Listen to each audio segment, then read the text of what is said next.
Welcome back. We still continue with emotional intelligence, the wisdom that we need to relate with other people, to relate better. Remember, the quality of your relationship is the quality of your life. How your life turns out is going to be entirely on your relationships, but you cannot have quality relationships if your emotional intelligence is lacking, if you do not know how to relate with other people, if you don't know how to treat other people, if you do not know how to relate with yourself. It's going to be very difficult. Yeah.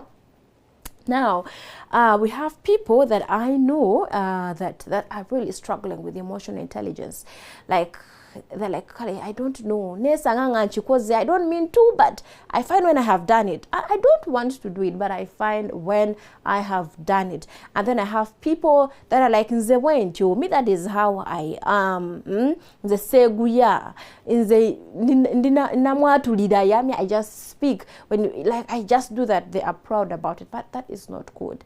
That is not good. My name is Comfort, and I am here with you, Thrive with Comfort. We are here to see that we thrive, we be the better versions of ourselves, we blossom. And within you, you have a lot of potential to do the things that you want to do. I attended a ladies' conference recently, which I was part of as one of the organizers, and one of the speakers said something that didn't leave me the same. She said that you have the potential to implement whatever idea that comes to your mind. Did you know that? That when an idea comes into your mind, when you think of something, by the time it has come to you, that means you have the potential. God is telling you that, oh, Comfort, you can actually be a speaker. God is saying, oh, Comfort, wake up. There is this business idea that I have for you. But it is until you recognize that potential, you will not be able to live up to that dream. You'll not be able to pursue or even reach that dream. And right here on this program, I want us to be better individuals. I want us to represent Christ in the best possible way ever. Now, there is no way you are going to represent Christ if you do not have influence. There is no way you're going to represent Christ the best way possible if you are not in check of the things you do and how you do these things. Now, every time I get an opportunity to speak to the young people, I tell them, you see the Comfort that many are so proud of, that many look at as an inspiration. I have mentees, I have people that come to me for advice and all that. I look back and give the glory to God. But this is not the Comfort that was some years ago. I was in a phase in my life where life just didn't make sense. A lot was happening, but all in that, I want to thank God that I am now a better person. I'm a better person. When we were talking about personal growth, self-discovery rather, I talked about how my personal growth journey started for me and where it has led me up to now and where it is still leading me. I hope to be a better and better person. So back to emotional intelligence. Yeah, we are talking about emotional intelligence. Why am I sharing this? I'm just trying to show you that it is very important for you to master your emotional intelligence. It is important that you are at a certain place when it comes to emotional intelligence. Do not be proud of where you are, and do not be reserved with where you are. There is still hope for you. You can be able to build your emotional intelligence, get to know how you react, get to know how things happen for you. Yeah.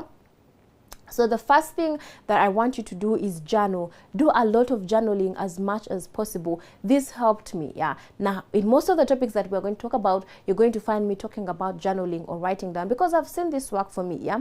So for me, every time, remember I said I was once this person that was easily triggered. I was so confrontational and all that. But what helped me is every time I would find myself in this situation, I would go down and write. I have so many notebooks, yeah, that I just go down and write. And every time I'll be writing down, I'll be pouring my emotions down. And now when I pour my emotions down, there are some revelations that would come to me. I'll get to realize, okay, what brought this trigger?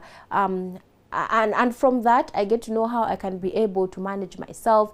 And I thank God that I am not the person that I used to be some time back, some years back, some months back. Now I can sit and listen when someone is talking.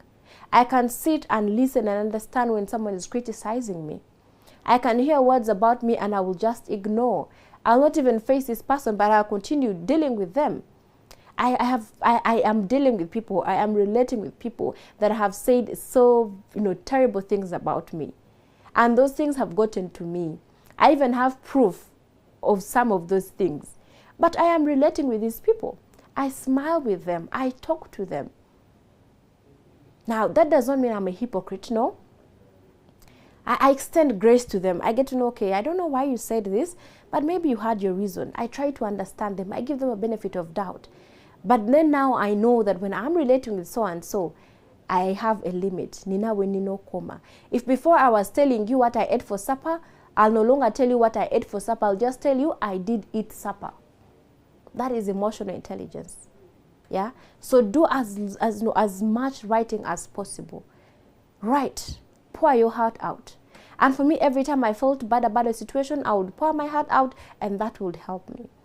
I am the kind of person that used to love helping so much. I used to laugh around with people. I was so social. Now, as a sanguine, that is expected. Yeah. But I got to know that, okay, not everyone actually wants me laughing around. I got to know that. There are times you've not done anything to them. Just because they see you laughing around, that is bad for them. So I get to know, okay, if I'm going to laugh, I know where I'm going to laugh from. And I know how much laughter I laugh where and when. That is emotional intelligence. But I got to know all this by writing. I'll just write down what caused this. How did I get here? Even with friends, I'll write down like where I met so and so. And then, look, I used to document. I used to document the sessions or the friendship or any activity or any time that I spent with my friends, even family. I would write down, and that would help me analyze what the relationship is like, whether there's anything to raise an eyebrow or everything was okay. I remember even when I met my husband. When I met my husband, I didn't know he would be my husband, but somehow we became friends. So when we became friends, I really didn't, we were not that close, you know, but I knew he was one person that when we met, we would maybe have a chit chat, once in a while send a WhatsApp message, oh, how are you, how is work, how, you know, what's up, what is happening and all that. But when I saw my husband's shift, like his idea or his mindset had shifted from just friendship to wanting something more, I started writing down like, oh, today we spoke about ABCD, oh, today we did, like I wrote, I even shared that with him. But for me, what journaling does, it helps me to paint a clear picture of the situation at hand, and that also helps you to analyze and see a way forward. So if you want to be better at your emotional intelligence, you are going to do a lot of journaling. Do a lot of journaling and then listen to yourself. Now, when you are writing, your emotions do not lie. Emotions do not lie. Secondly, read the Bible. What does the Bible say about anger? Let's look at Moses. Moses was asked to take the people out of Egypt, take them to the promised land. And he did just perfectly well until he got angry with the people. He got fed up of the people and he made a statement that stopped his journey. You might be in the same situation. Maybe you've had a very good relationship with someone, or maybe even your career, you've been so good in your career, but just out of the blue, something small triggers you. Maybe it's memories from behind, like someone has been doing something to you, and you've been keeping quiet, and then before you know it, this one day you just burst out. It could even be in your relationship. Maybe your husband has been doing things, your wife has been doing things, your boyfriend, your girlfriend, and you've been keeping quiet, you've been ignoring, you've been forgiving, but you've not been forgetting. And then this one time they do something that is going to hit you even very hard, and then you're going to find yourself exploding. And when you explode, you just spoil everything. So besides journaling, those are the 2 points that I just want. Do a lot of journaling. Journaling is going to help you a lot. And then study the Word of God. I'm not going to recommend any other book, but I'm going to recommend the Bible.